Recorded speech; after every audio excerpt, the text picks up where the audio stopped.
Danny checking in with you, hoping for some good news in the weather department. Yeah, the good news is, as Dave mentioned, we are going to be seeing a warm up on the way later today, as well as some sunshine that's going to help melt away some of that snow and that sleet and that ice. So there's the high pressure right off to our south that really reinforced that cold over the past couple of days. But now that it's off to our south, we're going to see the clockwise rotation work in our favor and bring us more of a west-southwesterly wind. That's going to bring in some of that warmer air for later today.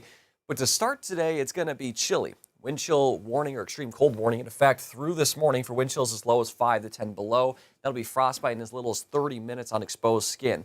The good news, though, is that initially this morning it's a little bit warmer than we anticipated, but some areas could get close to, if not dip below zero for that wind chill. So still bundle up heading out the door this morning. By about 9 a.m., we'll start to see things warm up into the single digits and lower teens. And by noon, I think we're in the 20s area wide and maybe even some low 30s.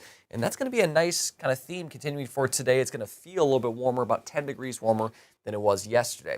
Now for tonight, it's still going to be a pretty chilly night. We'll have wind chills in the teens, but the good news is we won't have much of a wind contributing to that wind chill. Then for tomorrow, we'll see a nice warm up again into the 30s by the afternoon and maybe even some 40s for us mid-afternoon on Wednesday. In terms of the actual temperatures for today, mid to upper 30s across the region, maybe even getting into the low 40s in LaFleur County. After a sunny start, we'll see clouds build in during the afternoon. And unfortunately, what we're going to have to deal with now is we have that melting during the day. We refreeze overnight with low temperatures in the low to mid-teens. And along with that, could see some areas of fog with that leftover melting, that moisture. So we could see some black ice or very slick spots on the roads. So be careful traveling late tonight into tomorrow. Tomorrow afternoon, another day of melting. We'll see highs in the upper 30s and low 40s. That fog, though, and cloud cover could hang around for much of the morning. Then we'll see more sunshine as we head into the afternoon.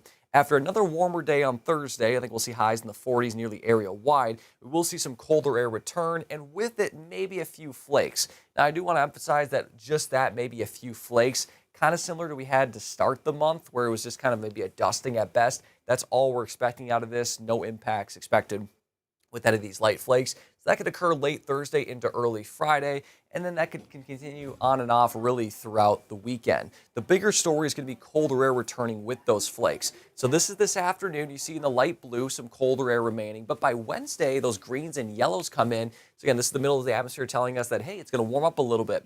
But notice by Thursday, these blues and purples here, they're up in Canada. That's going to swing on back down for us later this week.